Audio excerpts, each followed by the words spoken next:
can't gain height. Fat people can lose weight. Percent of people who tell me that real men like curves.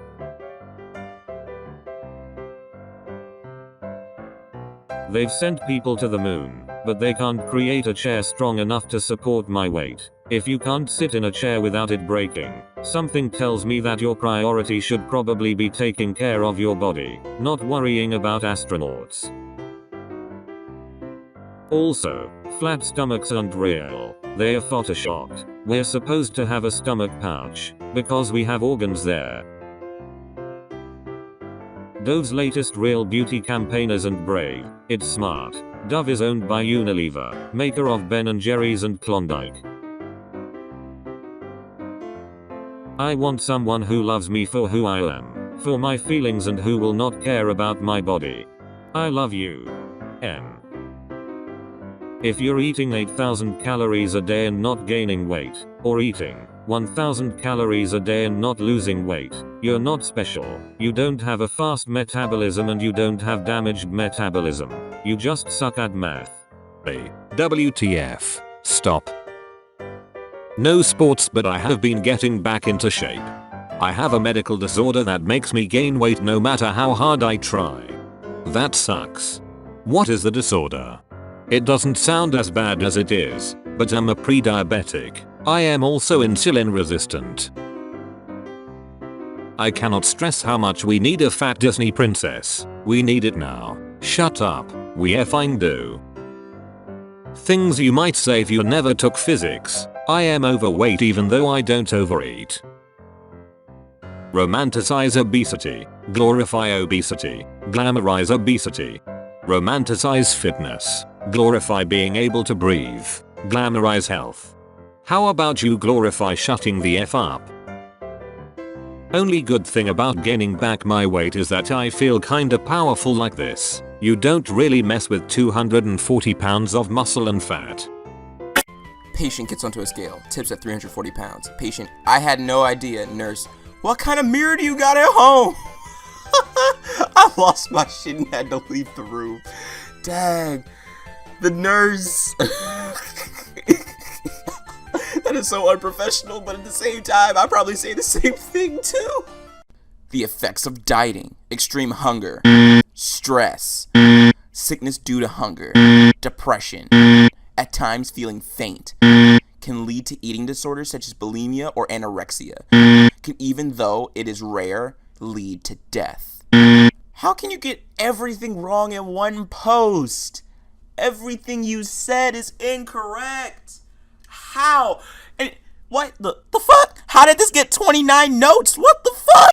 Welcome back to Wheel of Fortune, and we're with our final contestant. Can you go ahead and introduce yourself? Alright, my name is Jimmy. I have a wife and 2 young children, and I really like your show, so I'm really excited for being on TV today. It's pretty cool. Oh, that's great. That's wonderful. Alright, let's get started. It's the biggest cause of cancer after smoking. You already have 4 letters on the board, so what do you want to do?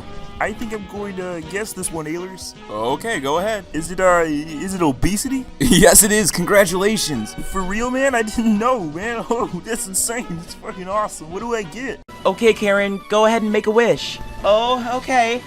May I suggest for wishing for a world in which bodies of all sizes can enjoy delicious cake without being fat-shamed? Yo, I told you we shouldn't have gone to Karen's birthday party. She's still on this bullshit, man. Oh my god, you don't see no one comment on the Post Malone or Action Bronson's pics about weight or their health because fat men are normalized? Go give that same "I'm worried about your health" energy to Donald Trump, you bitch. I don't think fat men are normalized. That's not true, because if it was, then a lot of incels would be getting pussy right now. I think it's because that men don't necessarily comment or complain about their weight as much as women do. You guys seem to be a little bit more vocal about how society looks at you and how you shouldn't conform and how these beauty standards are terrible, when men just lose weight and we're like, yeah, there you go. If I lose weight, girls happen, and usually that's how it works. If we just lose weight, comb our hair, get a job, all of a sudden girls appear in front of you. It's just how it works.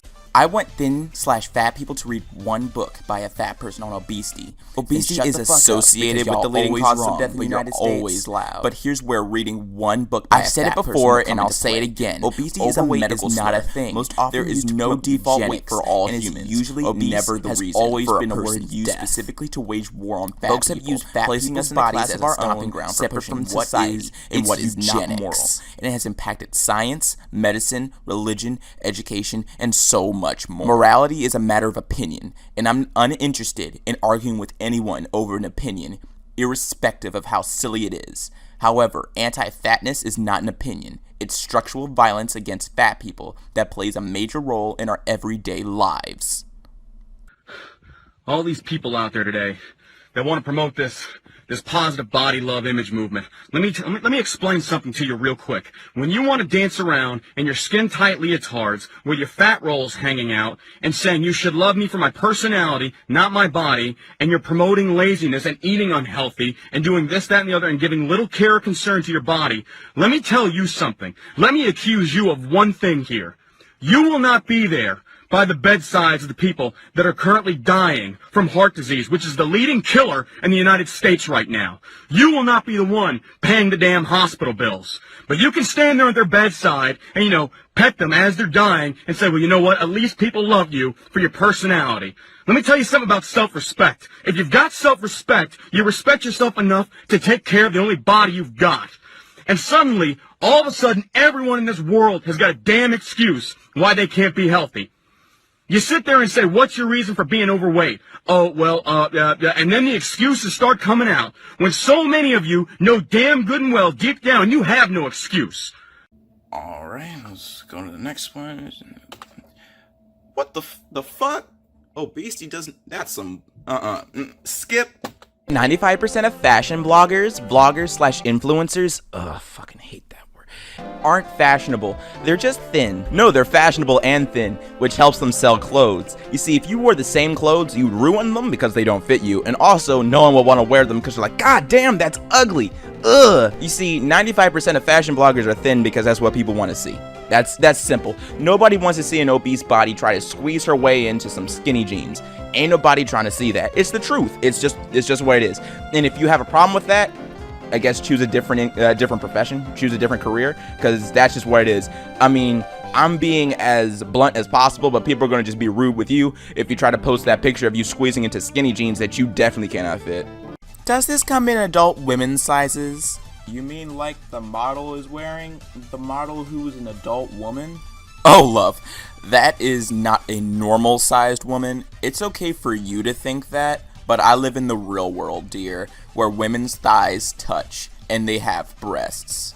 Okay, just because you're bigger than her, and that makes you more normal? How exactly? And I don't know what pictures you're looking at, but this model clearly has breasts. What a strange, sad world you must live in to constantly have to put other women down just— I don't mean to be a troll, but not saying anything has really been killing me inside. I hate how people take one look at me and think that just because I'm overweight, I stuff myself with food 24/7. In fact, I've been becoming anorexic because of how little I eat. Sometimes I skip whole meals because I'm not hungry and I have to force myself to eat just a little bit of food. So get your ignorant heads out of your butts and think about someone other than yourselves. Yes, thank you. I was actually wondering this morning about why more doctors don't just recommend using a wheelchair or other adaptive equipment to take weight off the knees if weight on the knees is a problem. My conclusion was, because it is considered undesirable to be visibly disabled and it is considered desirable to be thinner, which is a really crappy reason to suggest a medical intervention. I just want to acknowledge how easy it is to get sucked into a weight loss mentality, even when you support HRES. I have been a HRES supporter, personally and professionally, for decades. But still, when a doctor says, but losing weight will help this problem, I feel tempted. When someone says, try losing weight this way, it will actually work, it is tempting. We live in a world where we are surrounded by messages about being fat is bad. In many ways, it is understandable that we would be vulnerable to believe those messages. For me, It just comes down to the fact that there is no way to lose weight and keep it off. So whenever I think it might be a good idea, I remind myself that it is a fantasy and it's not possible. I remind myself that I dieted myself up to my current weight, and then I feel sad, and then I remember the whole thing is oppressive and I get angry. Reminder that diabetes is a made-up illness doctors use to shame women for their weight and make money. Hashtag fat pride. Hashtag fat acceptance. Hashtag patriarchy. Anytime we are partnering with fat phobia, or okaying thinness as preferable to fatness, we are subtly reinforcing the eating disorder. Twins. So I'm pretty active. Guess what? I'm still fat and still healthy. Prime example of internalized fat phobia learned from a fat phobic world. A guy told me he wants to travel the world one day, so my brain tried to write him off because the world tells fat women can't travel. My first solution to fat women not being able to travel was to lose weight. But then I remember that it's the world who needs to change, not me. Hashtag fat activist. Fat is the new black. The smaller you are, the more you pay. Person 1. I drink like a bottle of wine and loads of beer every night. Lol. Fool. Quiet. Person 2. I smoke like 80 cigarettes a day. Fool. Quiet. Person 3. I am fat and comfortable with that. As a fact, I love my body. Fool. Did you know that being fat could be a serious health risk? My parents have a serious risk of diabetes. Did you know this could kill you? I just thought you'd like to know that you're gonna die and are ill. Lol. No need to thank me. Hashtag fatphobia. Healthy, raspberry smoothie with collagen. Also healthy, powdered donuts. When you're a plus size woman, people like to say, yeah, she's cute as the face. As if being full figured is such a disgrace. Honey, I'm cute in the face, and I'm thick in the waist. I look good whether I'm not cotton, leather, or lace. I am beautiful, vibrant and above all, smart. There's more to me than my weight. I also have a heart. Yes, my clothes may be a bigger size. That just means you have access to a bigger prize. We all are not self-conscious about our weight. So don't think your small frame gives you more pull. I'm a fabulous curvy woman with a figure that's full.